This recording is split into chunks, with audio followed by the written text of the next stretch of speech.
பேச்சாளராகவும் விளங்குகிறார். தலித் இன மக்களுக்கு மட்டுமல்லாமல் ஒதுக்கப்பட்ட மக்களின் வாழ்வியலை போக்க உதித்த சூரியன். பிறப்பு ஏப்ரல் 14, 1891. இடமா உத்தரப்பிரதேச மாநிலம். பணி இந்திய சட்ட அமைச்சர், இந்திய வரவு குழுவின் தலைவர். ஆரம்ப வாழ்க்கை மற்றும் கல்வி. மகர் என்னும் தாழ்த்தப்பட்ட சமுதாயத்தில் பிறந்த அம்பேத்கர் அவர்கள் சாத்ராவில் உள்ள ஒரு பள்ளியில் கல்வி படிப்பை தொடங்கினார். பானைகள் தண்ணீர் குடிப்பதும் குதிரை வண்டியில் போகும்போது தாழ்வாப்பட்ட பிரிவினார் என்றதும் இறக்கிவிடப்பட்டார். பள்ளியில் ஒதுக்கப்பட்டார் என பல்வேறு துன்பம் துயரங்களையும் அனுபவித்தார். மகாதேவ என்னும் பிராமண ஆசிரியர் அவர் மீது அன்பும் அக்கறையும் உள்ளவராக இருந்தார். உயர்கல்வி கற்க அமெரிக்கா பயணம். பரோடா என்னும் ஷாயாகி மன்னன் அவரின் உதவியுடன் உயர்கல்வி கற்க அமெரிக்கா பயணம் சென்றார்.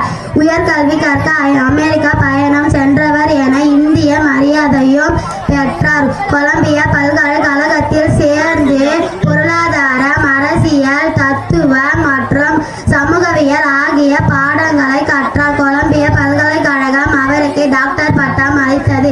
சட்ட படிப்பில் பாரிசர் பட்டம் அளித்தது. தீண்டாமைக்கு எதிரான அம்பேத்கர் நடவடிக்கை. வர்ணாசிரம தர்மத்திலிருந்து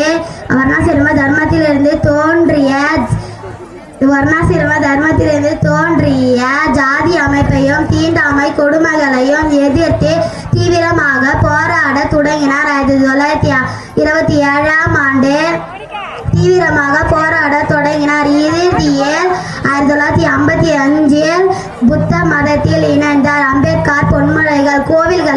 கோவில்களில் ஆடுகளை தான் வெட்டுகிறார்கள், சிங்கங்கள் அல்ல. நாம் ஆடுகளை போல் இருக்க வேண்டாம், சிங்கங்கள் போல் இருக்கலாம். நான் வணங்குவது 3 தெய்வம். முதல் தெய்வம் அறிவு, 2ஆம் தெய்வம் சுயமரியாதை, 3ஆம் தெய்வம் நன்னடத்தை.